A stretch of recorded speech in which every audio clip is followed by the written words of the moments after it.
ರಾಷ್ಟ್ರಪತಿ ದ್ರೌಪದಿ ಮುರ್ಮು ಅವರು ಏಪ್ರಿಲ್ 1ರಂದು ತುಮಕೂರಿನ ಸಿದ್ಧಗಂಗಾ ಮಠಕ್ಕೆ ಭೇಟಿ ನೀಡಲಿದ್ದಾರೆ. ಲಿಂಗೈಕ್ಯ ಶ್ರೀ ಶಿವಕುಮಾರ ಸ್ವಾಮೀಜಿಗಳ 119ನೇ ಜನ್ಮದಿನೋತ್ಸವದ ಕಾರ್ಯಕ್ರಮದಲ್ಲಿ ಅವರು ಭಾಗವಹಿಸಲಿದ್ದಾರೆ. ಈ ಕುರಿತು ಕೇಂದ್ರ ಜಲಶಕ್ತಿ ಮತ್ತು ರೈಲ್ವೆ ಖಾತೆಯ ರಾಜ್ಯ ಸಚಿವ ವಿ ಸೋಮಣ್ಣ ಮಾಹಿತಿ ನೀಡಿದ್ದಾರೆ. ಕಾರ್ಯಕ್ರಮದಲ್ಲಿ ವಿವಿಧ ಗಣ್ಯರು ಉಪಸ್ಥಿತರಿದ್ದು ಸ್ವಾಮೀಜಿಗಳ ಸೇವೆಯನ್ನ ಸ್ಮರಿಸಲಾಗುತ್ತದೆ. ಮಠದಲ್ಲಿ ವಿಶೇಷ ಪೂಜೆ ಹಾಗೂ ಗೌರವ ಸಮರ್ಪಣೆ ನಡೆಯಲಿದೆ ಎಂದು ತಿಳಿದು ಬಂದಿದೆ.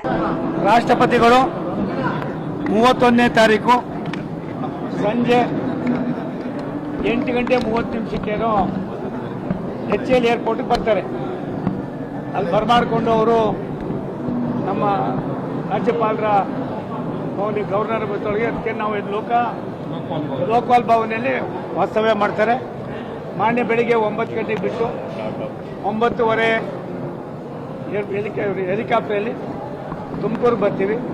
ತುಮಕೂರಿನಲ್ಲಿ ಕಾರ್ಯಕ್ರಮವನ್ನು ಇಲ್ಲಿ ಬಂದ ಮೇಲೆ ಗದ್ದಿಗೆಗೆ ಹೋಗ್ತಾರೆ. ಗದ್ದಿಗೆ ಆದಮೇಲೆ ಮಕ್ಕಳು ಒಂದು ಕಡೆ ಸುಮಾರು 10,000 ಮಕ್ಕಳು ಒಂದೇ ಕಡೆ ಅವ್ರಿಗೆಲ್ಲ ಇದು ಮಾಡಿ ಅಲ್ಲಿ ಒಂದು 5 ನಿಮಿಷ ಮಕ್ಕಳು ಅವ್ರಿಗೆ ದರ್ಶನ ಮಾಡ್ತಾರೆ. ಮಕ್ಕಳಿಗೆ ಇದು ಮಾಡಿ ನೋಡ್ತಾರೆ. ಅದಾದಮೇಲೆ ಡ್ಯಾನ್ಸ್ ಬರ್ತಾರೆ. ಡ್ಯಾನ್ಸ್ ಬಂದು ಡ್ಯಾನ್ಸ್ನಲ್ಲಿ ಜಿಲ್ಲಾ ಉಸ್ತುವಾರಿ ಮಂತ್ರಿಗಳಾದ ಸನ್ಮಾನ್ಯ ಪರಮೇಶ್ವರ್ ಅವರು ಇರ್ತಾರೆ. ಕೇಂದ್ರ ಸಚಿವರಾದ ಸನ್ಮಾನ್ಯ ಪ್ರಹ್ಲಾದ್ ಜೋಶಿ ಅವರು ಇರ್ತೀವಿ. ನಾನಿರ್ತೀನಿ. MP ಪಾಟೀಲ್ ಇರ್ತಾರೆ. ಸುರೇಶ್ ಗೌಡ್ ಇರ್ತಾರೆ. ಜ್ಯೋತಿ ಗಣೇಶ್ ಇರ್ತಾರೆ. ರಾಜಣ್ಣವ್ರು ಇರ್ತಾರೆ. ಜಯಚಂದ್ರ ಅವರು ಇರ್ತಾರೆ. ಮತ್ತೆ ಇದೊಂದು ಸುಮಾರು ವಿಶೇಷವಾಗಿ ರಾಷ್ಟ್ರಪತಿಗಳು ತಮ್ಮ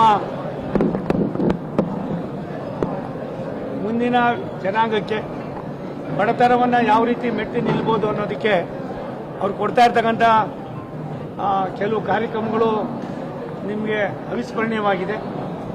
ನಾನು ಅವ್ರ ಜೊತೆಲಿ ಸೌತ್ ಆಫ್ರಿಕಾಗೆ ಹೋಗಿದ್ದೆ. 1 ವಾರಗಳ ಕಾಲ ಅವ್ರ ಜೊತೆಲೇ ಇದ್ದೆ. ಅವರ ನಡವಳಿಕೆ, ಅವ್ರು ಮಾಡ್ತಕ್ಕಂಥದ್ದು, ಬಡವರ ಬಗ್ಗೆ ಇರ್ತಕ್ಕಂಥ ಕನ್ಸರ್ನು, ದೇಶದ ಬಗ್ಗೆ ಇರ್ತಕ್ಕಂಥ ಅಪಾರವಾದ ಗೌರವ, ರಾಷ್ಟ್ರದ ಪ್ರಧಾನಮಂತ್ರಿಗಳ ಕಾರ್ಯವೈಖರಿಯನ್ನು ವಿಶ್ವದ ಭೂಪಟದಲ್ಲಿ ಪರಿಚಯಿಸ್ತಕ್ಕಂಥಕ್ಕೆ ಅವ್ರ ಕೊಡುಗೆಯೂ ಕೂಡ ಅಪಾರವಾಗಿದೆ. ಅಂಥವರು ತುಮಕೂರು ನಗರಕ್ಕೆ, ತುಮಕೂರು ಜಿಲ್ಲೆಗೆ ಬರ್ತಾ ಇರೋದು ನಮಗೆ ಒಂದು ಅದೃಷ್ಟ ಅಂತ ಕಾಣಿಸ್ತದೆ. ಇದನ್ನು ನಾವೆಲ್ಲರೂ ಸೇರಿ ಸ್ವೀಕಾರ ಮಾಡೋಣ. ರಾಷ್ಟ್ರಪತಿಗಳ ಈ ಕಾರ್ಯಕ್ರಮವನ್ನು ಯಶಸ್ವಿ ಮಾಡೋದಕ್ಕೆ ಮಾಧ್ಯಮದವರ ಪಾತ್ರ ದೊಡ್ಡದು. ದಯವಿಟ್ಟು ಸಣ್ಣ ಪುಟ್ಟದನ್ನು ಮರೆತು ಯಾವುದಕ್ಕೆ ಆದ್ಯತೆ ಕೊಡಬೇಕು ಅನ್ನೋ ಮನವಿಯನ್ನು ನಿಮ್ಗೆ ಮಾಡೋದಕ್ಕೆ ಇಚ್ಛೆಪಡ್ತೀನಿ.